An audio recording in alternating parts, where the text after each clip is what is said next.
All right, I'm Dale and I'm with Shanklin Heating, and I am going to perform a flush and fill on a gas water heater this morning. We're going to start with coming over to the water heater and basically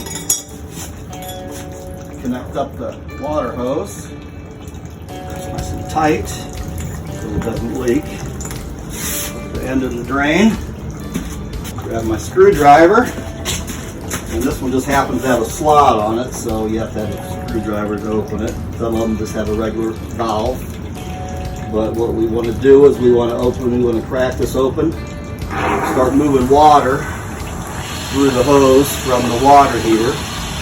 What I'm doing is basically ensuring that this back of the valve is not plugged up so we can perform the water heater flush and fill. We have plenty of water flowing through, so at this time I'm going to close off the valve so we don't have any new water coming in.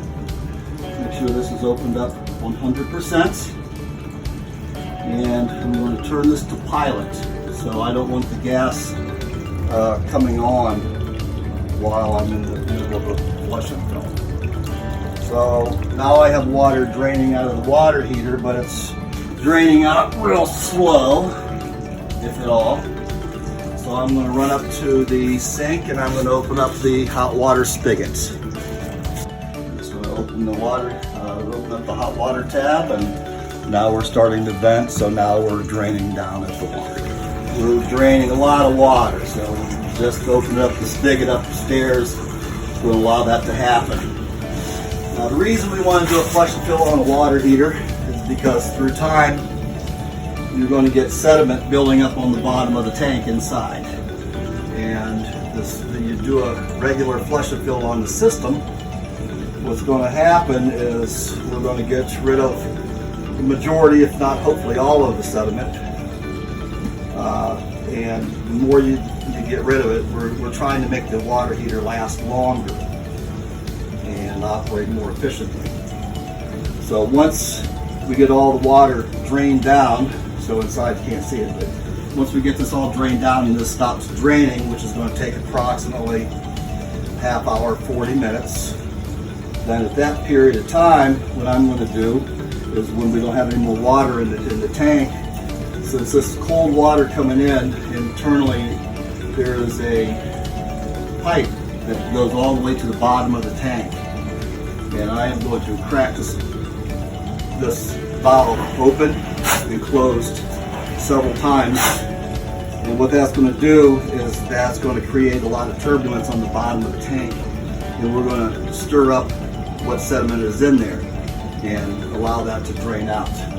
So I'm going to do that about 3 or 4 times, and then once we get all the sediment out of it, or what we can, then we'll close the valve and then we'll open this back up, and then we'll turn it. Once it's filled, we'll turn the gas back on.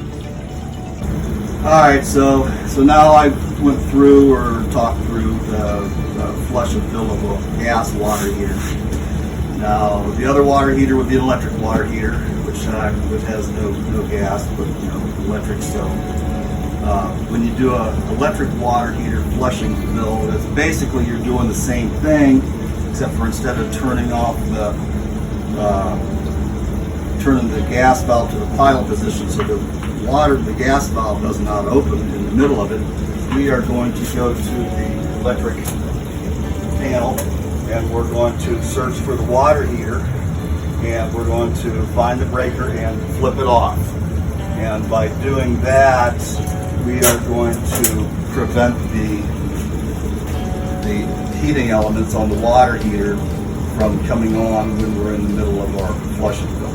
Because if you don't turn this electric off on the electric water heater, what's going to happen is you're going to rush cold water across those elements that are hot, and you're going to burn them out immediately every time. So electric has to be off.